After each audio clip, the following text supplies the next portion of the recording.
तेजस classes में आपका स्वागत है। बिहार एसएससी प्रथम इंटर स्तरीय मुख्य परीक्षा का ये 65वां मॉक टेस्ट है, यानी इससे पहले हम लोग 64 मॉक टेस्ट जिसमें प्रीवियस ईयर भी इंक्लूड है करा चुके हैं। अगर आप उन वीडियोस को नहीं देखे हैं तो डिस्क्रिप्शन में प्लेलिस्ट का लिंक है, जाके वहां से उन वीडियोस को देख लीजिए। और प्रीवियस ईयर में मैं इंटर और ग्रेजुएशन दोनों लेवल का मैं प्रीवियस ईयर करा चुका हूँ। यह मॉक टेस्ट आपको रोज़ सुबह 7:30 बजे 101% अपलोड हो जाता है।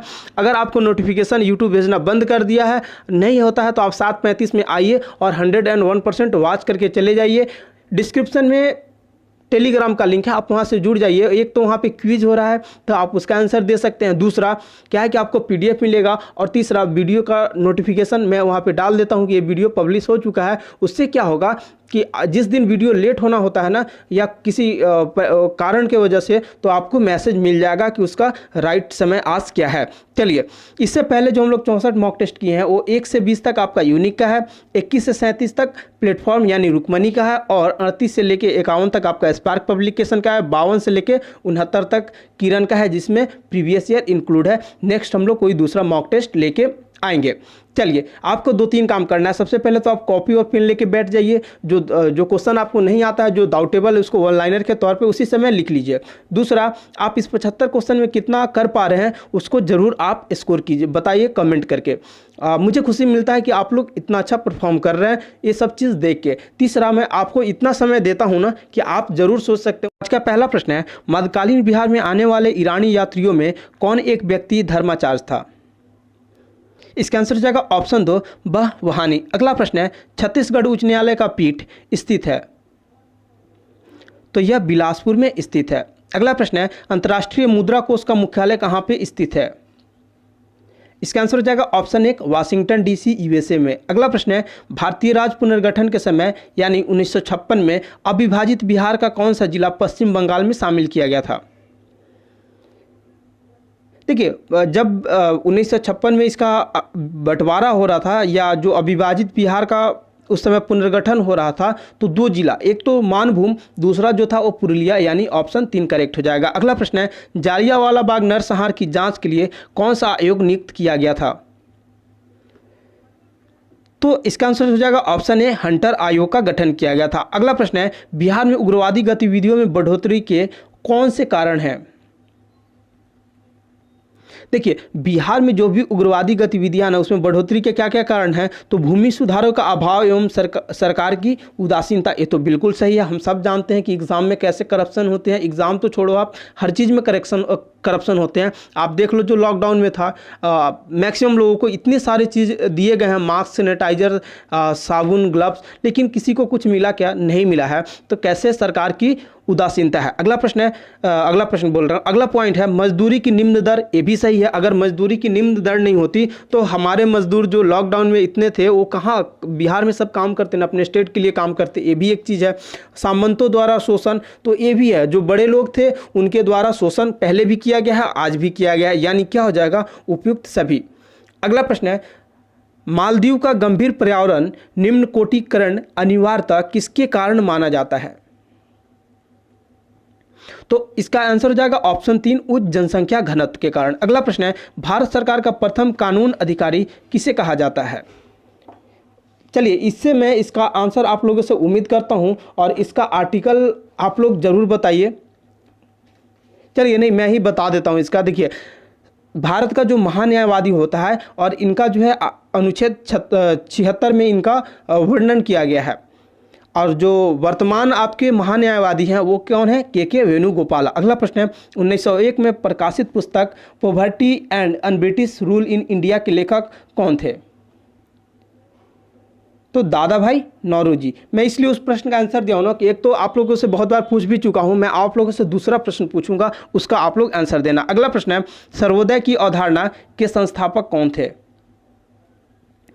इसका आंसर हो जाएगा ऑप्शन 2, महात्मा गांधी। अगला प्रश्न है, वर्साय का महल निम्नलिखित में से किस यूरोपीय राजधानी के पास स्थित है?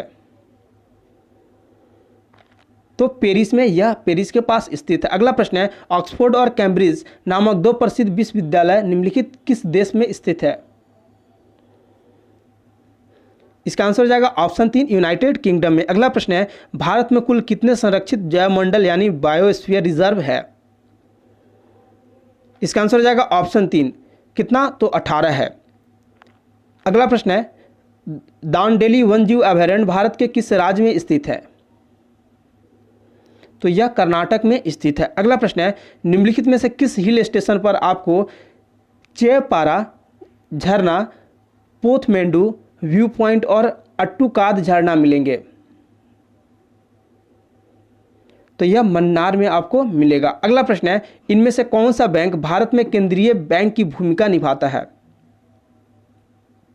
तो भारतीय रिजर्व बैंक क्या है, तो केंद्रीय बैंक की भूमिका निभाता है और इसका स्थापना 1 अप्रैल 1935 को जो 5 करोड़ की अधिकृत पूंजी से हुआ था और इसका राष्ट्रीयकरण 1 जनवरी 1949 को हुआ था और इसका मुख्यालय आपको मुंबई में स्थित है और इसके जो पहले गवर्नर थे वो कौन थे, ओब्रायन स्मिथ।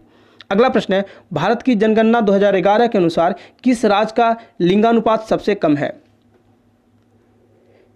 इसका आंसर जाएगा ऑप्शन 4 हरियाणा का, और हरियाणा का जो लिंगानुपात है ना 1000 पुरुष पे 830 महिलाएं हैं मात्र। अगला प्रश्न है, अजमेर में किस सूफी संत की दरगाह है?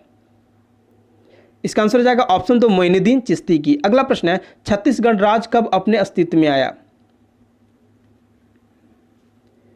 इसका आंसर जाएगा ऑप्शन 1 नवंबर 2000 को। अगला प्रश्न है, भारत के संविधान सभा के अध्यक्ष कौन थे?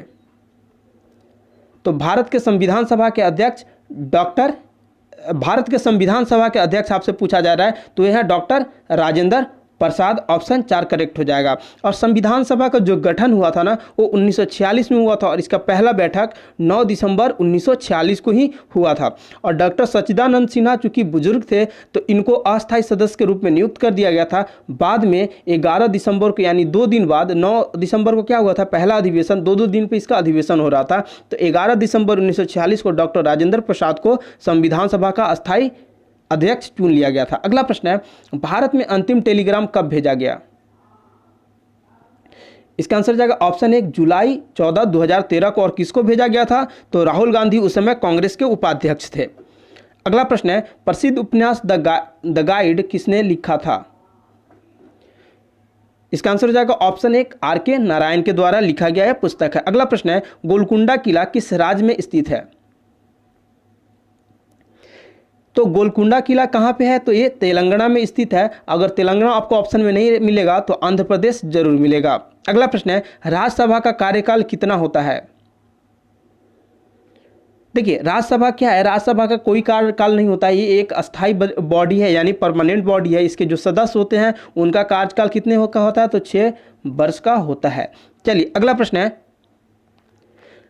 कोरबा तापीय संयंत्र यानी Korba super thermal power plant किस राज्य में स्थित है? तो यह छत्तीसगढ़ में स्थित है। ऑप्शन 1 करेक्ट हो जाएगा। अगला प्रश्न है, इनमें से किस प्रकार की अर्थव्यवस्था में व्यक्ति उत्पादन के कारकों का स्वामी होता है?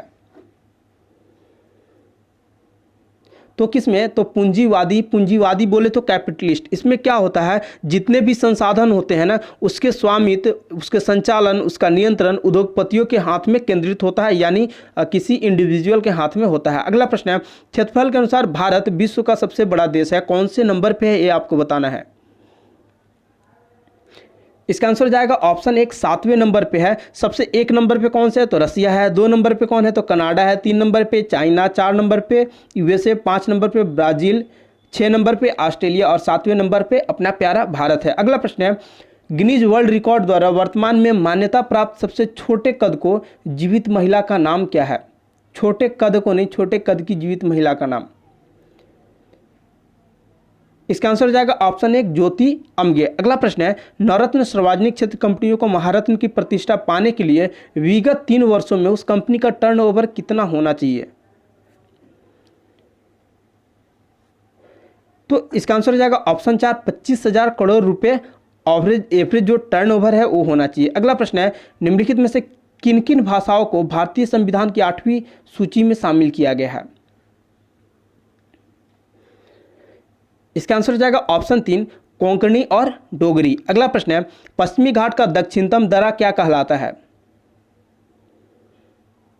देखिए जो दक्षिणतम दर्रा है इसमें तो आपको अगर इस ऑप्शन में देखें तो जो पाल घाट है ये सबसे करेक्ट हो जाएगा, लेकिन अगर से कहीं पे सेनकोटा गैप या सेनकोटा दर्रा लिखा होता तो वो ऑप्शन ज़्यादा करेक्ट था, यहाँ पे नहीं है इसलिए पाल घाट हो जाएगा। थाल घाट, भोर घाट, पाल घाट और सेनकोटा दर्रा। अगला प्रश्न है, भारत संघ में कितने राज्य हैं?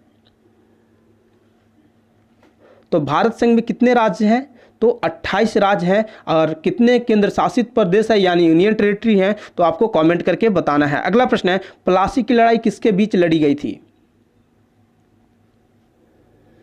देखिए, प्लासी का लड़ाई 23 जून 1757 को हुआ था और उस समय बंगाल के जो नवाब थे वो कौन थे? सिराजुद्दौला थे और जो ब्रिटिश अधिकारी थे रॉबर्ट क्लाइव थे। अगला प्रश्न है, अनुच्छेद 356 के तहत आपातकाल की घोषणा के बाद राज्य का शासन कौन चलाता है? तो राज्य का शासन राज्यपाल के हाथ में होता है, यानी राष्ट्रपति शासन लागू होता है तो राष्ट्रपति का शासन कौन करता है? तो राज्यपाल के द्वारा किया जाता है। अगला प्रश्न है, निम्नलिखित में से भारत की राजभाषा क्या है? तो भारत का राजभाषा क्या है? तो देवनागरी लिपि में हिंदी, ऑप्शन 1 करेक्ट हो जाएगा। अगला प्रश्न है, निम्नलिखित में से सत्यमेव जयते कहाँ से लिया गया है? सत्यमेव जयते कहाँ से? तो मुंडक उपनिषद से लिया गया है। अगला प्रश्न है, निम्नलिखित में से होम रूल मूवमेंट किसने शुरू किया? होम रूल मूवमेंट आपको एनी बेसेंट तथा तिलक के द्वारा शुरू किया गया था। कब? तो 1916 में। अगला प्रश्न है, तुम मुझे खून दो मैं तुम्हें आजादी दूंगा किसने कहा था?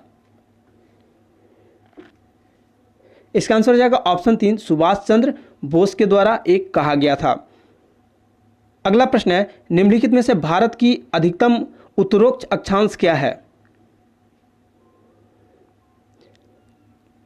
इसका आंसर हो जाएगा ऑप्शन 3, 37 डिग्री 6 मिनट उत्तर। अगला प्रश्न है, निम्नलिखित में से अफ्रीका को यूरोप से कौन अलग करता है? इसका आंसर हो जाएगा ऑप्शन 2, मेडिटेरेनियन सी। अगला प्रश्न है, निम्नलिखित में से कौन governor general doctrine of lapse से संबंधित है? डॉक्ट्रिन ऑफ लैप्स से कौन संबंधित है? आपको इसका कमेंट करके बताइए जल्दी। और नहीं, ये तो मैं बता दे रहा हूँ, लॉर्ड डलहौजी का कृति है। इनके द्वारा जो महत्वपूर्ण काम किए गए ना, आप मुझे जरूर बताओ। अगला प्रश्न है, फिल्म तारे जमीन पर का निर्देशन किसने किया? तो आमिर खान के द्वारा यह किया गया था। अगला प्रश्न है, निम्नलिखित में से किस भारतीय ने सबसे पहले नोबेल पुरस्कार प्राप्त किया? तो रविंद्रनाथ टैगोर। कब? 1913 में इनको गीतांजलि के लिए मिला था। अगला प्रश्न है, प्रथम विश्व पर्यावरण दिवस किस वर्ष मनाया गया था? देखिए, जो प्रथम विश्व पर्यावरण दिवस मनाया गया था ना, 1974 में मनाया गया था। कहीं कहीं 1973 दिया रहता है, तो आप लोग ऑथेंटिक जो सोर्स है उस पर यकीन कीजिए। अब मैंने विकीपीडिया देखा है, वहाँ पे कहीं भी मैंने 2-3 दृष्टि का भी देखा है, कहीं भी मुझे 73 और 74 में थोड़ा सा डाउट था, तो 1974 करेक्ट है। आप लोग 1973 किसी भी केस में या किसी भी कीमत पे नहीं टिक लगाइएगा, नहीं होगा 74 तो ही 73 लगाइएगा। अगला प्रश्न है, राष्ट्रीय मानव अधिकार आयोग का अध्यक्ष कौन होता है? तो भारत का सेवानिवृत्त मुख्य न्यायाधीश होता है, यानी सुप्रीम कोर्ट के जो सेवानिवृत्त जो सीजीआई होते हैं वो होते हैं। और मानव अधिकार आयोग का गठन 12 अक्टूबर 1993 को किया गया था। प्रेजेंट में जो इसके अध्यक्ष हैं वो है न्यायमूर्ति HL दत्तू। अगला प्रश्न है, वेनिस शहर जो नहरों और पुलों से युक्त है निम्नलिखित किस देश में स्थित है? इसका आंसर जाएगा ऑप्शन 4, इटली में स्थित है। अगला प्रश्न है, माउंट एटना जिसे यूरोप का सबसे सक्रिय ज्वालामुखी माना जाता है वह निम्नलिखित में से किस देश में स्थित है? कहाँ पे? तो यह भी इटली में स्थित है। चलिए, एक मुझे दिमाग में आइडिया आया था कि मैं आप लोगों को लाइव मॉक टेस्ट करा दूं। तो लाइव मॉक टेस्ट कराने के लिए मैं थोड़ा सा सोच रहा था कि कैसा होगा। मैं देख रहा हूँ आप लोगों का क्या आइडिया है, क्या राय है, जरूर मुझे इसमें प्रकट करके बताइए। अगला प्रश्न है, पोनमुड़ी दक्षिण भारत का एक छोटा सा हिल स्टेशन है, यह किस शहर के पास स्थित है? इसका आंसर हो जाएगा ऑप्शन 3, तिरुवनंतपुरम में। अगला प्रश्न है, निम्नलिखित में से कौन सा शहर पश्चिमी ऑस्ट्रेलिया की राजधानी है? इसका आंसर हो जाएगा ऑप्शन 2, पर्थ की। अगला, भारतीय संविधान के अनुच्छेद 161 के अनुसार निम्नलिखित में से किसे सजा माफ करने या सजा में हेर फेर करने की शक्ति प्राप्त है? तो कि विभिन्न राज्यों के राज्यपाल को यह शक्ति दिया गया है। सजा में हेरफेर या माफ करने के लिए प्रेसिडेंट को भी दिया गया है। अगला प्रश्न है, माप इकाइयों की सीजीएस प्रणाली की निम्नलिखित में से क्या परिभाषा है? सेंटीमीटर, ग्राम, सेकेंड, इसको बोलते हैं सीजीएस। अगला प्रश्न है, इलेक्ट्रॉनिक संचार प्रणालियों में शोर निम्नलिखित में से किसे संदर्भित करता है? अवांछित सिग्नल जो संदेश सिग्नल्स के प्रसारण और प्रसंस्करण में बाधा डालते हैं, इसी को शोर के लिए कहा जाता है। देखिए, शोर को ऊर्जा के अवांछित रूप में परिभाषित किया गया है जो संदेश सिग्नल के प्रसारण और प्रसंस्करण में बाधा डालते हैं। इसमें कुछ है जिसमें आप जैसे ऐसी ध्वनि जो सुनने योग्य नहीं है, इसमें आप लोग कन्फ्यूज नहीं होइएगा। अगला प्रश्न है, वाष्पीकरण की प्रक्रिया के बारे में निम्नलिखित में से कौन सही है? देखिए, वाष्पीकरण की जो प्रक्रिया है ना, इसमें बहुत सारे पॉइंट होते हैं। इसका जो करेक्ट आंसर है वो आपको ऑप्शन 2 हो जाएगा। यह सतह के क्षेत्र में वृद्धि होने पर बढ़ती है। साथ में सिर्फ इतना ही नहीं है, बहुत सारे कारण हैं जो मैं बताता हूँ। प्रकाश का अगर बढ़ेगा तो क्या होगा? वाष्पीकरण की दर बढ़ेगा। टेम्परेचर आप बढ़ाओगे तो वाष्पीकरण का दर बढ़ेगा। हवा बढ़ेगी तो क्या होगा? हवा बढ़ेगा तो वाष्पीकरण का दर बढ़ेगा। आर्द्रता बढ़ेगा तो वाष्पीकरण का दर कम हो जाएगा। अगला प्रश्न है, प्लास्टर ऑफ पेरिस निम्नलिखित में से किसका एक उत्पाद है? किसका? तो कैल्शियम का एक उत्पाद है। ऑप्शन 3 हो जाएगा। अगला प्रश्न है, रात में तथा कुहासे और कोहरे में फोटोग्राफी करना निम्नलिखित में से किसका प्रयोग करते हुए संभव है? इसका आंसर हो जाएगा ऑप्शन 2, अवरक्त विकिरण का। अगला प्रश्न है, प्रमुख वायु प्रदूषक का एक उदाहरण है। वायु प्रदूषक आपसे पूछा जा रहा है।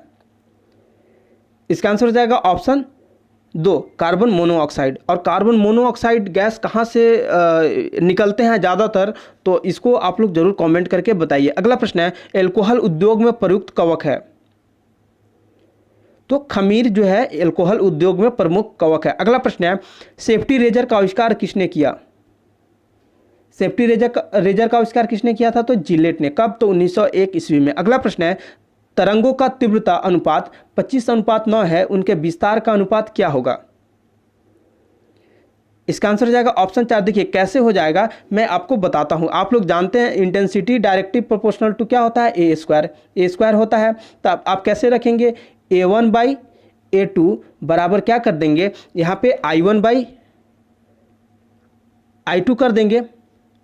ये आपको I2 हो जाएगा। अब आप वैल्यू डाल दीजिए और देखिए क्या आपका रेशियो आता है, यही रेशियो आएगा। अगला प्रश्न है, निम्नलिखित में से किस मेमोरी को प्रति सेकंड कई मदों को नवीनीकृत करना चाहिए? यानी which of the following memory should renew several items पर सेकंड? इसका आंसर जाएगा ऑप्शन 2, डायनेमिक रैम। अगला प्रश्न है, मंगल की परिक्रमा कक्षा में जाने वाले प्रथम एशियाई देश का नाम बताइए। तो कौन सा है? तो ये अपना प्यारा भारत है। अगला प्रश्न है, निम्नलिखित में से विषम क्या है? इसमें से जो विषम है ना वो है SNMP। देखिए IMAP का फुल फॉर्म होता है इंटरनेट मैसेज एक्सेस प्रोटोकॉल। इसके बाद POP का जो होता है ना, POP का होता है पोस्ट ऑफिस प्रोटोकॉल। ठीक है, यहाँ पे हम लोग देखते हैं SMTP का फुल फॉर्म होता है सिंपल मेल ट्रांसफ़र प्रोटोकॉल। यहीं पे SNMP का जो फुल फॉर्म होता है सिंपल नेटवर्क मैनेजमेंट प्रोटोकॉल। तो क्या है? एक मैनेजमेंट प्रोटोकॉल है, बाद बाकी नॉर्मल प्रोटोकॉल था, इसलिए यह अलग हो जाएगा। अगला प्रश्न है, निम्नलिखित में से कौन सी किस्म कोयले की किस्म नहीं है? इसका आंसर हो जाएगा ऑप्शन 3, डोलोमाइट कोयले का किस्म नहीं है। बाद बाकी लिग्नाइट, बिटुमिनस और पीट ये सब आप जानते हैं। अगला प्रश्न है, रेड डाटा बुक में किसका विवरण दिया गया है? इसका आंसर हो जाएगा ऑप्शन 3, संकटपन्न पादप और जीव जंतु का। अगला प्रश्न है, जब किसी कुंडली में कुंडलों की संख्या कुंडली की लंबाई में कोई परिवर्तन किए बिना तिगुनी कर दी जाती है तो उसका प्रेरकत्व कितना हो जाता है? यानी when the number of coil in the horoscope is triple without any change in the length of the coil, what is the inductance? What is its inductance? देखिए इंडक्टेंस क्या हो जाएगा, चलिए इसको हम लोग सोल्यूशन करते हैं। ठीक है, इंडक्टेंस एल का जो ये फॉर्मूला होता है μ0π/n/r²। ठीक है, nr के जगह पे क्या कर रहा है, इसको 3 गुना कर देना है। 3 गुना कर दिया है तो यहाँ पे n के जगह आप 3 पुट कर दीजिए तो 3n हो जाएगा, 3n/r²। तो 3 स्क्वायर जब कीजिएगा 3 क्या हो जाएगा 9, 9 को बाहर लिख दीजिए। बाद बाकी चीज़ सेम है, कितना गुना हो गया आपका 9 गुना। ऑप्शन 1 करेक्ट हो जाएगा। अगला प्रश्न है, विश्व का सबसे अधिक तेजी से बढ़ने वाला जल पादप है? इसका आंसर हो जाएगा ऑप्शन 2 जल हायसिंथ यानी पुष्प। अगला प्रश्न है, यदि एक जीवाणु कोशिका प्रति 20 मिनट में विभाजित होती है तो 2 घंटे में कितनी बैक्टीरिया बनेंगे? ये बहुत सिंपल सा मैथ है, आप सब इसको सॉल्यूशन जानते हैं कैसे इसको करना है, जल्दी जल्दी कर लीजिए इसको। इसका आंसर हो जाएगा ऑप्शन 3 64 हो जाएगा। अगला प्रश्न है, पृथ्वी घंटे की अवधारणा कब और कहां शुरू हुई? पृथ्वी घंटे की अवधारणा तो मार्च 2007 में सिडनी ऑस्ट्रेलिया में शुरू हुआ था। अगला प्रश्न है, जीन शब्द को किसने दिया? व्यक्ति का नाम बताइए। तो किसने दिया था? तो जॉनसन ने दिया था। ऑप्शन 3 करेक्ट हो जाएगा। अगला प्रश्न है, तालचेर किसके लिए महत्वपूर्ण है? तालचेर किसके लिए? तो यह भारी जल संयंत्र के लिए महत्वपूर्ण है। अगला प्रश्न है, प्रथम मानव हृदय का प्रत्यारोपण किस वर्ष किया गया था? किस वर्ष? 1967 में क्रिश्चियन बर्नार्ड के द्वारा किया गया था। अगला प्रश्न है, सूखी बर्फ किसका ठोस रूप है? किसका? तो यह कार्बन डाइऑक्साइड का ठोस रूप है। यस्टरडे यानी कल के मॉक टेस्ट का जो क्वेश्चन है, किसी कंप्यूटर का सबसे महत्वपूर्ण हिस्सा कौन होता है? आप लोग में से 100% लोगों ने इसका आंसर सही दिया है और मुझे बहुत खुशी होता है आप लोग जब ऐसे आंसर करते हैं। आप लोग का स्कोर मैं देखता हूं तो बहुत खुशी मिलता है। आप में से मैक्सिमम लोगों ने पहले जो जिनका 40 से कम था उन लोगों का स्कोर थोड़ा सा इंप्रूव हुआ है, जिन लोग 50 के पास थे उनका भी स्कोर इंप्रूव हुआ है। कभी कभी एक आध लोगों का आप में से थोड़ा अप एंड डाउन होता है, तो क्या है कि जो निगेटिव है उसको आप लोग नहीं लगाया कीजिए, या जिस पे आप कंफर्म नहीं उसको नहीं लगाया कीजिए, तो आपका जो निगेटिव है वो कम बढ़ेगा, स्कोर भी थोड़ा सा इंप्रूव होगा। आज का जो क्वेश्चन ऑफ द डे है, कंप्यूटर पर आरोपित ज़्यादातर त्रुटियां किस कारण से होती है? इसका आंसर क्या करना है आपको कमेंट बॉक्स में कमेंट करके बताना है। साथ में इस वीडियो को अपने दोस्तों तक पहुंचाइए जिनको बिहार एसएससी का एग्जाम देना है, और उनको बोलिए आके मन लगा के यहाँ पे रिवीजन करें। कल हम लोग मॉर्निंग में किसी नए टॉपिक पे बात करेंगे, एग्जाम के रिलेटेड मुद्दे पे बात करेंगे, क्या होगा, कब होगा, कैसे होगा। फिलहाल के लिए यहीं पे वीडियो को रोकते हैं, मिलते हैं नेक्स्ट वीडियो में। फिलहाल के लिए टाटा और बाय बाय।